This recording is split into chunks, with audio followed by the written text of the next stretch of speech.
Hello there. Our existence on earth is a test for us. We all go through ups and downs in our life. But with patience and sincere faith in Allah Almighty, we may overcome these adversities. God Be Praised is one of Ahmed Nadeem Qasmi's masterpieces. He is a well-known Pakistani poet, journalist, dramatist, and short story writer who writes in Urdu and English. His writings depict the challenges of Pakistan's rural population. He demonstrates how terrible life is for rural people in Pakistan. The story that we are going to listen to today highlights the struggles of a Maulvi's life.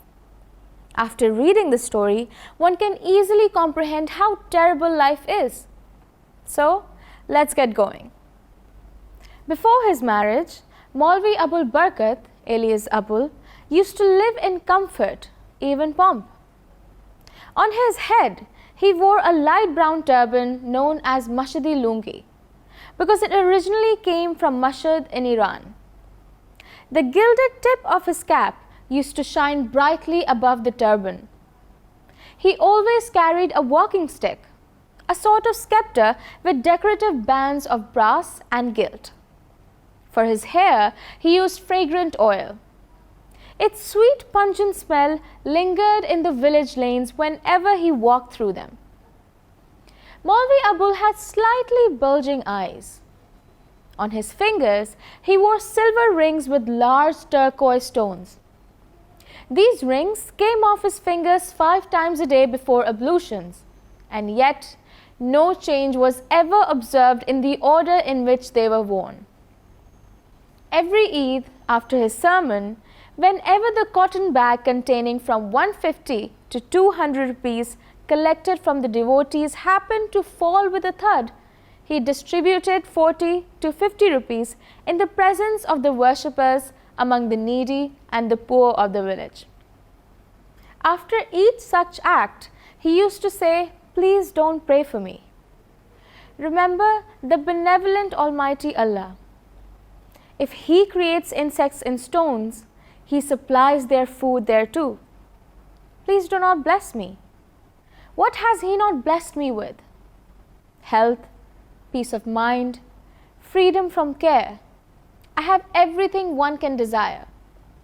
I don't need anything more from His unlimited treasure of divine blessings." Like the children who came in quick succession, the times too had changed fast.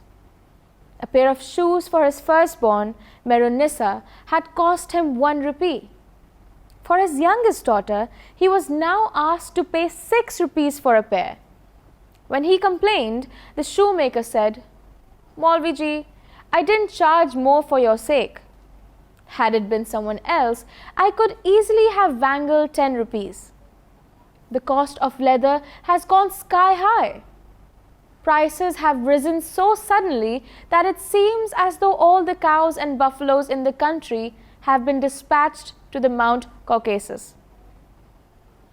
My cost price is 512. Believe me, my profit is only 4 annas.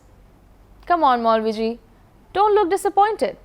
And pray, don't give me even that 4 annas bit. I will charge only what I have spent for these dainty shoes.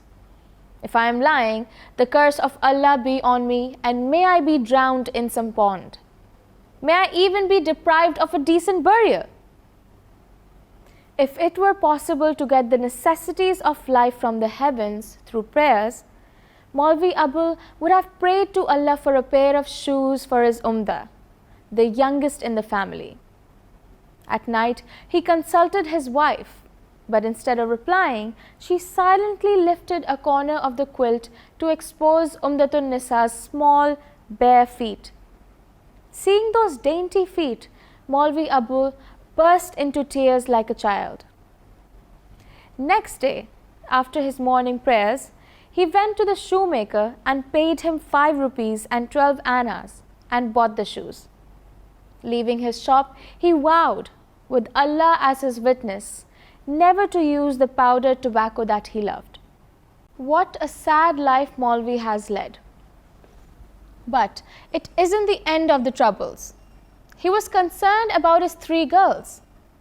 In the next part of the story, we will get to know about the difficulties he encounters in arranging his eldest daughter's marriage, which appears to be practically impossible for Maulvi. But you never know how life will turn out. Let us now read it